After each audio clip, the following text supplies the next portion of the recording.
बिस्मिल्लाहिर्रहमानिर्रहीम अस्सलाम वालेकुम फ्रेंड्स, मैं हूँ राजदा होम कुजीन में आपको वेलकम करती हूँ।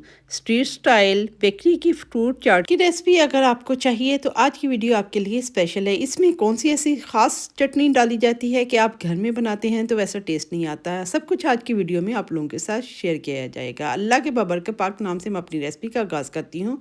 बिस्मिल्लाहिर्रहमानिर्रहीम।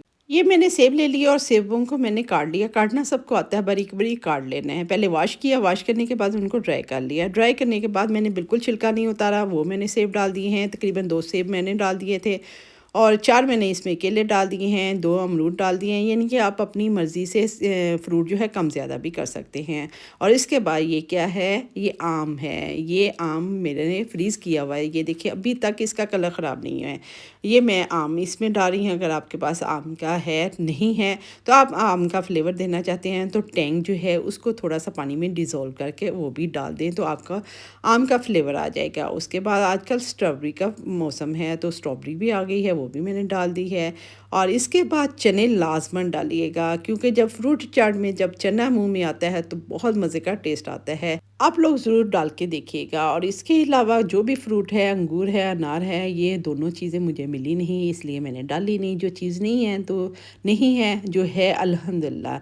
और इसके बाद ये किन्नू है, किन्नू मैं स्क्वीज़ कर रही हूँ। और अगर आपने किन्नू जो है गर्मियों में आम मिल जाएंगे, किन्नू नहीं होंगे तो आपने इसी तरह टैंक को पानी में डिज़ोल्व करना है और वो इसमें थोड़ा सा डाल देना है तो आपको किन्नू का फ्लेवर आएगा। और इसके बाद किन्नू के मैंने कुछ स्लाइसेस जो है वो कर लिए हैं और इनको हाफ़ कर लिया है। और इसके बाद इसके स्लाइसेस जो है इनके सारे बीज मैंने रिमूव कर दिए हैं। और बाज़ लोग जो है पूरी पूरी कतली डाल देते हैं, लेकिन जब वो खाते हैं तो मुंह में बीज आते हैं, इस वजह से वो फिर दिल ख़राब होता है। इसलिए इसको आप हाफ़ कट कर लें और इसके सारे सीड जो हैं वो रिमूव कर लें और इस तरह इसकी कटलियाँ इसमें डाल दें। और इसके बाद ये मैंने जो सीक्रेट चटनी है, स्ट्रीट स्टाइल वाले बेकरी वाले डालते हैं, ये इमली और खुबानी की चटनी, इसकी रेसिपी मैं दे चुकी हूँ, वो मैंने इसमें डाल दिया। उसके बाद होममेड चाट मसाला वो छिड़क दिया है। इसकी रेसिपी भी मैं आप लोगों के साथ शेयर कर चुकी हूँ। ये बहुत मज़े की चाट बनती है, आप लोग भी बनाइएगा। जो फ्रूट आपके पास अवेलेबल है, जो नहीं है उसका पाउडर या जो उसका जूसेस वगैरह है वो डाल के इसकी रिक्वायरमेंट जो है पूरी कर सकते हैं। उम्मीद करती हूँ ये चाट की रेसिपी आपको पसंद आई होगी और आज ही अफ्तारी में आप ये चाट बनाएंगे, फिर मुझे फीडबैक दीजिएगा। अब राजदा को दुआएं देते इजाज़त दें, अपना ख्याल रखिएगा। अल्लाह हाफिज़।